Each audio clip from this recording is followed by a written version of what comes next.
itu kan adalah suatu keadaan di mana sel abnormal itu tumbuh atau timbul berlebihan gitu ya. Jadi kanker itu jadi sebenarnya sel-sel di badan kita, setiap manusia itu punya sel-sel yang kalau dia tumbuhnya berlebihan secara abnormal itu bisa menyebabkan salah satunya ke arah keganasan atau kanker. Nah sebenarnya kanker itu sendiri kan mau nggak mau emang kita mesti jaga dari pola hidup, pola makan kita, gaya hidup kita ya. Otomatis kita mesti hindari faktor-faktor resiko, misalnya faktor tikusnya, misalnya asap rokok, alkohol, terus habis itu radikal bebas itu banyak, kayak misalnya hati-hati kayak misalnya penggunaan logam-logam berat misalnya, terus dari lingkungan, terus habis itu stres, manajemen stres itu pengaruh, karena stresnya otomatis mengurangi imun tubuh kita, nah itu kemungkinan terkena resikonya lebih besar. Nah terus kemudian juga untuk mencegah itu otomatis kita biasanya dianjurkan untuk medical check up. Jadi medical check up itu untuk mengetahui kalau misalnya emang ada resiko atau misalnya ada masalah. Jadi yang paling penting ada deteksi dini. Karena begitu kita udah tahu, kita di awal deteksi dini, otomatis prognosisnya, terapi yang kita ambil, pengobatannya, maintenance-nya semua akan lebih gampang. Nah prognosisnya pun akan jadi lebih baik gitu. Nah, jadi kuncinya emang sebenarnya di deteksi dini satu. Jadi deteksi dini, kedua semangat hidup, ketiga juga mesti jaga. Jadi pola hidup, pola makan, lifestyle, gaya hidup semua mesti dijaga. Makan ya makanan, ada beberapa makanan yang dipantang atau yang mengurangi makanan yang terlalu berlebihan untuk yang mengarah ke arah menimbulkan resiko terkena kanker. Nah, kalau makanannya setiap orang tuh beda-beda tuh, gitu kan. Ada yang namanya tes DNA sekarang, ya tes DNA itu kita bisa tahu kemungkinan hidden disease-nya apa aja, kemungkinan masalah yang akan dialami dari tubuh kita ke depannya apa aja. Nah dari situ setiap itu akan dijaga, makanannya semua akan dijaga, mengurangi apa segala macam bisa dijaga. Nah yang paling penting itu satu deteksi dini, kedua tadi pola hidup, gaya hidup, terus habis itu ketiga manajemen stres, terus keempat ya jangan lupa ibadahnya. Jadi semuanya walaupun kita usaha tetap diserahkan ke Allah yang menentukan biasanya. Tapi kalau biasanya kalau untuk tingkatan cancer itu sendiri dari stadium 1 ke stadium 2 itu butuh waktu jangka berapa lama sih dok sampai pada akhirnya dokter sendiri memvonis? Gini, kanker itu kan ada stadium 1, 2, 3, 4 ya. Biasanya kalau udah stadium lanjut itu dia akan metastase. Nah kalau udah metastase itu emang prognosisnya jadi lebih susah atau lebih buruk biasanya. Apalagi kalau udah stadium 4 gitu ya. Nah tadi makanya penting deteksi dini, karena begitu tahu stadium 1 biasanya akan langsung diambil cepat tindakan apa, terapinya apa, resikonya jadi lebih kecil gitu. Nah, tapi kalau misalnya berapa lama dia bisa ke stadium 1, ke 2, 3, 4, kadang-kadang kita nggak bisa menentukan. Nah, yang malah banyak kejadian, nggak ada gejala, nggak ada apa-apa, begitu check up ternyata kok udah stadium 3, stadium 4, karena stadium 2 ke atas gitu.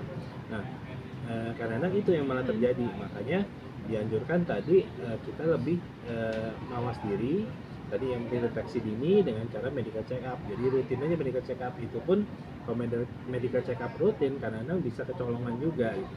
Nah jadi kalau menentukan stadium 1, 2, 3, 4 itu berapa lamanya setiap orang berbeda, tergantung dari kondisi si pasien sendiri, si OS, situasinya dia, lingkungannya gimana, pola hidupnya gimana, pola makannya gimana, manajemen stresnya gimana, jadi itu yang menentukan biasanya. Nah nanti begitu diketahuan misalnya ada kemungkinan resiko atau gejala, misalnya ini kemungkinan keganasan, biasa dicek pemeriksaan lanjutan tuh. Pemeriksaan lanjutan tuh banyak, bisa misalnya dari lab, dari tumor marker, kemudian bisa dari CT scan, MRI atau biopsi, dan ketahuan tuh stadiumnya berapa.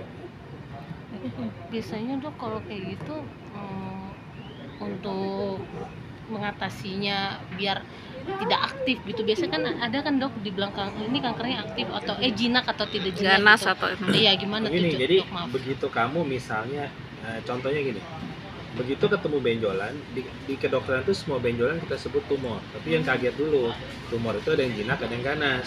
Nah nanti misalnya dilihat tumornya, oh ada tumor, ada benjolan ya, nanti dilakukan pemeriksaan penunjang nih untuk menentukan ini sebenarnya jinak atau ganas. Nah, itu dicek pemeriksaan penunjang misalnya tadi dengan CT scan, dengan tumor marker, dengan MRI, terus dengan biopsi, gitu ketahuan ternyata jinak, berarti ini aman gitu. Tapi begitu ternyata ada tanda-tanda keganasan, nah ini yang akan perlu diobservasi dan perlu di terapi khusus gitu. Nah, jadi kalau misalnya dari jinak ke ganas bukan begitu. Jadi untuk menentukan tumor itu jinak atau ganas biasanya dilakukan beberapa pemeriksaan penunjang seperti biopsi tadi, pemeriksaan penunjangnya, terus CT scan, MRI segala macam untuk menentukan. Kalau emang dia ganas ya berarti lebih terapi untuk masalah keganasannya. Tapi bisa disebutkan tapi bisa sembuhkan nggak sih Rom? Maksudnya sembuh total gitu loh untuk kanker sendiri nih? Nah gini, kan kanker itu terapinya banyak ya, misalnya apa perlu dioperasi, apa perlu kemudian lanjutannya setelah dioperasi kemoterapi, apa perlu kalau nggak selain kemoterapi misalnya radioterapi, misalnya imunoterapi, kemudian terapi hormon, terus target obat terhadap sel-sel kanker dengan menargetkan protein tertentu, kemudian ablasi, kemudian kalau misalnya udah segala hal yang dilakukan, kemudian untuk meningkatkan kualitas hidup, kemudian untuk mengurangi rasa sakit misalnya dengan terapi paliatif gitu ya. Nah, jadi begitu deteksi dini kan prognosisnya lebih baik gitu ya. Nah, tapi kalau ada metastase stadium lanjut biasanya itu untuk penyembuhan total itu emang prognosisnya lebih susah, maksudnya prognosisnya buruk, jadi kemungkinan sembuh totalnya lebih susah, makanya dianjurkan untuk deteksi dini supaya prognosisnya baik. Nah, jadi begitu nanti udah menjalar kemana-mana, kalau udah metastase itu otomatis akan dilakukan PET scan segala untuk menentukan kan. Jadi begitu dicek dulu, misalnya ada benjolan, dicek, kemudian dinyatakan kalau ini kemungkinan keganasan, terus habis itu untuk mengetahui penyebarannya udah sampai kemana metastasenya, begitu dan stadiumnya dilakukan PET scan. Jadi PET scan itu dicek dan ketahuan tuh hasilnya tuh itu kanker udah menjalar kemana aja. Nah, kalau biasanya ya pengalaman saya, kalau ternyata kan kita kadang-kadang sakitnya di tulang, tapi ternyata awalnya bukan dari tulang nih. Jadi begitu dicek sakitnya di tulang, ternyata kankernya dari paru-paru misalnya. Berarti dari paru udah menjalar ke tulang, metastasenya ke tulang. Nah, kalau misalnya setahu saya, kalau dia metastasenya itu udah stadium 3, stadium 4, berarti kan dia udah multiple, udah ke banyak organ. Nah, itu untuk penyembuhannya emang agak susah gitu. Jadi kalau dibilang bisa sembuh total apa enggak, setahu saya untuk sembuh total itu emang perlu perjuangan lebih ya. Terus perlu perjuangan lebih, perlu kesabaran, terus habis itu perlu support system dari orang-orang terdekat ya. Terus juga jadi secara medis juga ya, secara rohani juga, psikologisnya supaya nggak stres, terus semangat hidup juga mesti dibantu gitu. Jadi saling kolaborasi, jadi otomatis kemungkinan diharapkan sama hasilnya jauh lebih baik. Dok, kalau untuk efek dari kemo sendiri dok, biasanya kan kita tahu rambut udah pasti rontok, terus badan mengecil, kurus gitu. Kalau yang gemuk tiba-tiba Jadi efek dari kemo itu kan biasanya ya, karena kan itu mau nggak mau deh, jadi ada positifnya, ada negatifnya.